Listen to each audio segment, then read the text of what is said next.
तो दोस्तों आज हम फिर से आपके लिए लेकर आए हैं देश दुनिया की सभी ताजा बड़ी खबरें। फटाफट एक एक कर विस्तार से आज आपको बताएंगे, तो वीडियो को अंत तक जरूर देखें। दोस्तों वीडियो बनाने में हमें काफी मेहनत लगी है, तो वीडियो को दिल से लाइक कर दें। जय दोस्तों, पहली खबर में आपको बता दें कि हिजाब विवाद को लेकर मुस्लिम देशों से मोदी को लगा बड़ा झटका। मुस्लिम देशों ने एकजुट होकर हिजाब का मुद्दा संयुक्त राष्ट्र में उठाने का किया ऐलान। मोदी अमित शाह की बड़ी मुश्किलें। वहीं आपको बताएंगे दोस्तों की पंजाब में प्रियंका गांधी ने बीजेपी और आम आदमी पार्टी को बताया आरएसएस से निकली पार्टी, बोला बड़ा हमला। वहीं आपको बताएंगे दोस्तों की हिजाब पहनने से रोके जाने पर कर्नाटक की 2 मुस्लिम छात्राओं ने परीक्षा देने से किया इनकार, अंधभक्तों को झटका। वहीं आपको बताएंगे दोस्तों की लव जिहाद कानून पर गुजरात की बीजेपी सरकार को सुप्रीम कोर्ट से लगा बड़ा झटका। सुप्रीम कोर्ट ने मुसलमानों के समर्थन में सुनाया फैसला, अंधभक्तों की बड़ी मुश्किलें। वहीं आपको बताएंगे दोस्तों की धर्म संसद ने मुसलमानों के खिलाफ जहर उगलने वाले नरसिम्हानंद गिरी को कोर्ट ने दी जमानत, जल्द आएगा जेल से बाहर। वहीं आपको बताएंगे दोस्तों की ममता बनर्जी ने यूपी चुनाव को लेकर की भविष्यवाणी, कहा यूपी के पहले राउंड में सपा जीत रही है 38 विधानसभा सीटें।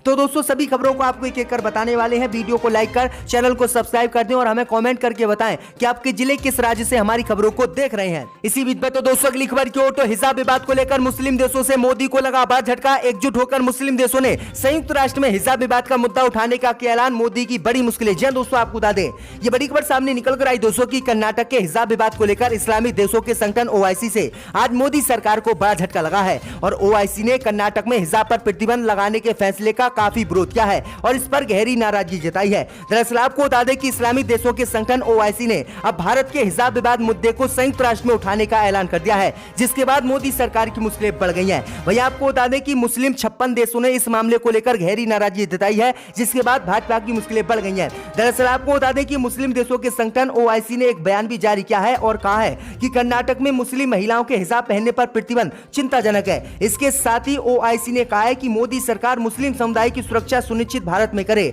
इसके साथ ही मुसलमानों की जीवन शैली की भी रक्षा भारत में मोदी सरकार को करनी चाहिए। ओआईसी ने आगे बयान में कहा है कि मुसलमानों के खिलाफ हिंसा और नफरत फैलाने वालों को न्याय के कटघरे में खड़ा मोदी सरकार को करना चाहिए और मुसलमानों को न्याय दिलाना चाहिए। और हिजाब का जो मुद्दा है वो हम संयुक्त राष्ट्र में उठाएंगे और मोदी सरकार से इस मामले को लेकर बातचीत करेंगे। तो ये बड़ी अपडेट आई दोस्तों कि हिजाब विवाद का मुद्दा अब संयुक्त राष्ट्र तक पहुंच गया और मोदी सरकार बुरी तरह से फंस चुकी है।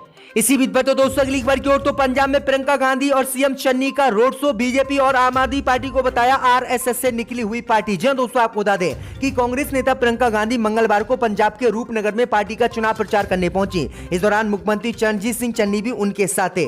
इस दौरान प्रियंका गांधी ने रोड शो को संबोधित भी किया। उन्होंने बीजेपी और आम आदमी पार्टी पर हमला बोलते हुए कहा है कि ये दोनों पार्टियां एक ही खेल खेलती है, इनकी शुरुआत ही आरएसएस से हुई है। इनमें से एक गुजरात मॉडल की बात करती है तो दूसरी दिल्ली मॉडल की, लेकिन आपने गुजरात मॉडल देखा उसका क्या हाल है। गुजरात मॉडल में किसी को नौकरी नहीं मिली, किसी का काम धंधा नहीं चला। वहीं दिल्ली मॉडल की बात करने वालों ने कोई अस्पताल या शैक्षणिक संस्थान नहीं बनाया और कोई नौकरियां भी नहीं दी। प्रियंका गांधी ने प्रधानमंत्री मोदी पर निशाना साधते हुए कहा कि मंच पर कोई पगड़ी पहन लेने से सरदार नहीं बन जाता। उन्हें बताओ कि असली सरदार कौन है, इस पगड़ी की मेहनत और हिम्मत के बारे में बताओ। उन्हें बताओ कि पंजाब पंजाबियों का है और वे इसे चलाएंगे। इसी के साथ उन्होंने आरएसएस को बीजेपी और आम आदमी पार्टी बताया। तो ये बड़ा हमला प्रियंका गांधी ने आज पंजाब में मोदी पर बोला। इसी बीच पर तो दोस्तों अगली खबर की ओर, तो हिजाब पहनने से रोके जाने पर कर्नाटक की 2 छात्राओं ने परीक्षा देने से किया इनकार। जी दोस्तों आपको बता दें कि कर्नाटक में हिजाब को लेकर शुरू हुआ विवाद अभी खत्म होता नहीं दिख रहा है। ताजा मामला कर्नाटक के शिवमोगा और उडुपी जिले का है,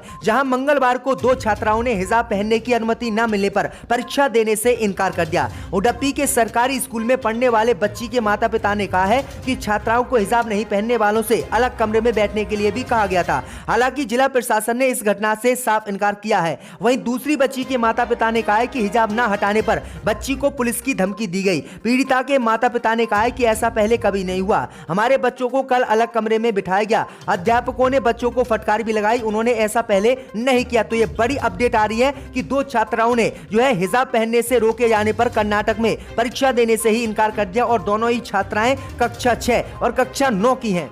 इसी बीच पर तो दोस्तों अगली खबर की ओर, तो लव जिहाद कानून को लेकर गुजरात की बीजेपी सरकार को सुप्रीम कोर्ट से लगा बड़ा झटका। सुप्रीम कोर्ट ने नहीं रोका हाई कोर्ट का फैसला, मुसलमानों की बड़ी जीत। जी दोस्तों आपको बता दें कि गुजरात सरकार को लव जिहाद रोकने वाले कानून के मुद्दे पर सुप्रीम कोर्ट से बड़ा झटका लगा है और मुसलमानों की आज बड़ी जीत हुई है। दरअसल आपको बता दें कि सुप्रीम कोर्ट ने हाई कोर्ट के आदेश के कुछ प्रावधानों पर रोक लगाने से इनकार कर दिया और कहा कि वह हाई कोर्ट के फैसले में दखल नहीं दे सकता। एक अधिवक्ता ने बताया है कि देश की सर्वोच्च अदालत ने गुजरात सरकार की याचिका पर नोटिस जारी किया है है। वहीं इससे पहले गुजरात हाई कोर्ट ने कहा था कि जब तक यह साबित नहीं हो जाता कि लड़की को लालच देकर फंसाया गया, तब तक किसी मुस्लिम व्यक्ति के खिलाफ लव जिहाद कानून के तहत एफआईआर गुजरात में दर्ज नहीं की जा सकती। गुजरात हाई कोर्ट से झटका लगने पर गुजरात सरकार ने सुप्रीम कोर्ट का रुख इसी मामले को लेकर किया था। हालांकि सुप्रीम कोर्ट ने लव जिहाद कानून पर राहत की उम्मीद लगाए बैठी गुजरात की बीजेपी सरकार को बड़ा झटका दे दिया और सुप्रीम कोर्ट ने हाई कोर्ट के आदेश पर रोक लगाने से इनकार कर दिया और कहा है कि इस मामले में हाई कोर्ट के फैसले में हम दखल नहीं दे सकते। तो अंध भक्तों को बड़ा झटका लगा है और मुसलमानों के समर्थन में यह बड़ा फैसला गुजरात में सुप्रीम कोर्ट ने दिया है। इसी बीच पर तो दोस्तों अगली खबर की ओर तो आयरलैंड का हवाला देकर हिजाब मामले पर असदुद्दीन ओवैसी ने मोदी सरकार पर लगाए गंभीर आरोप, भाजपा की बड़ी मुश्किलें।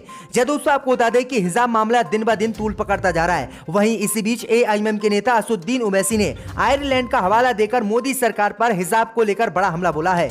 असदुद्दीन ओवैसी ने कहा कि 2019 में आयरलैंड ने पुलिस भर्ती में हिजाब और पगड़ी की इजाजत दी थी। मोदी सरकार ने फैसले को प्रवासी भारतीयों के हितों में बताते हुए उसका स्वागत किया था।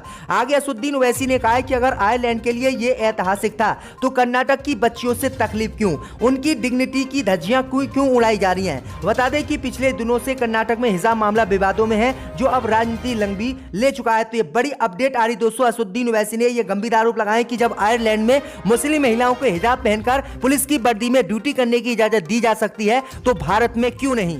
इसी बीच पर तो दोस्तों अगली खबर की ओर तो धर्म संसद में हेट स्पीच मामले में नरसिम्हानंद गिरी की जमानत मंजूर, जल्द आएगा जेल से बाहर।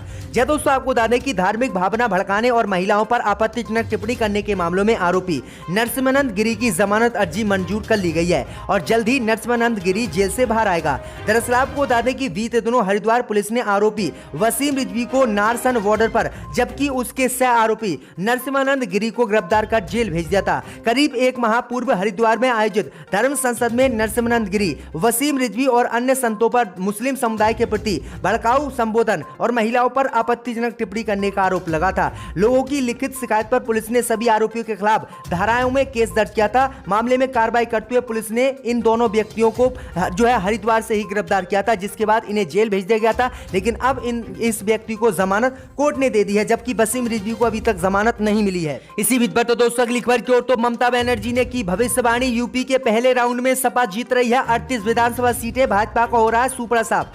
दोस्तों आपको बता दें कि उत्तर प्रदेश विधानसभा चुनाव में अब तक 2 चरणों का मतदान हो चुका है और 10 मार्च को यूपी समेत 5 राज्य के चुनाव नतीजों का ऐलान होना है। इससे पहले ही बंगाल की मुख्यमंत्री ममता बनर्जी ने उत्तर प्रदेश के पहले राउंड के नतीजों को लेकर भविष्यवाणी कर दी है। ममता बनर्जी का कहना है कि उत्तर प्रदेश के पहले राउंड में 58 सीटों पर वोटिंग हुई थी और उनमें से 37 पर समाजवादी पार्टी को जीत मिल सकती है। टीएमसी की मुखिया ने कहा है कि मेरा अनुमान है कि अखिलेश यादव को पश्चिमी यूपी में हुए पहले राउंड के मतदान में 58 में से 37 सीटें मिल सकती हैं। इसके साथ ही उन्होंने कहा है कि उत्तर प्रदेश में जाट, दलित, ब्राह्मण भाजपा के खिलाफ एकजुट है। उन्होंने कहा है कि उत्तर प्रदेश एक बड़ा राज्य और वहां का नतीजा पूरे देश के लिए इंडिकेटर होगा। ममता बनर्जी ने कहा है कि यदि यूपी को बचाया जा सकता है तो फिर देश को भी भगवा दल से बचाया जा सकता है। तो ये बड़ी अपडेट आ रही दोस्तों, ममता बनर्जी ने ये बड़ी भविष्यवाणी कर दी है। इसी बीच पर तो दोस्तों अगली खबर की ओर तो उत्तराखंड भाजपा में पड़ी फूट, उत्तराखंड भाजपा विधायक ने बीजेपी उपाध्यक्ष पर लगाए गंभीर आरोप, बताया गद्दार। दोस्तों आपको बता दें ये बड़ी खबर सामने निकल कर आई दोस्तों कि उत्तराखंड की 70 विधानसभा सीटों पर मतदान संपन्न हो गया है।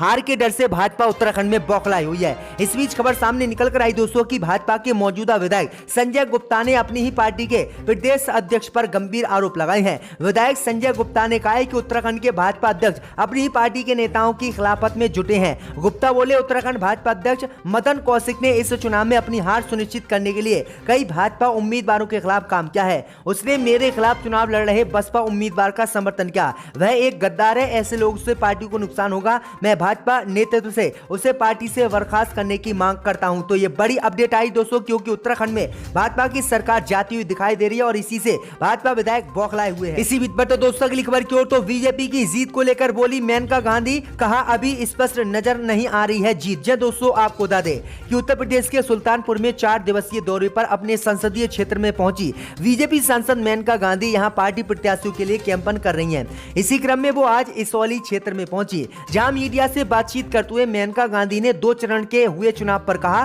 कि हम लोग सब मेहनत कर रहे हैं, लेकिन मुझे अभी स्पष्ट नजर नहीं आ रहा है क्योंकि हमारी पार्टी चुनाव उत्तर प्रदेश में जीतती हुई दिखाई नहीं दे रही है। उन्होंने कहा है कि लेकिन हमें लगता है कि हम लोग जीत पाएंगे क्योंकि जितने संगठन बीजेपी के पास हैं शायद ही किसी पार्टी के पास हो। अगर मन लगता तो हम हार भी जाते। तो ये बड़ी अपडेट आई दोस्तों कि भाजपा के विधायक अब भाजपा भाजपा के सांसद विधायक ही खुले तौर पर कहने लगे हैं कि भाई हमारी पार्टी उत्तर प्रदेश में हार रही है। अब कौन उस वक्त यहाँ बैठा था वो अक्लमंद जानते हैं।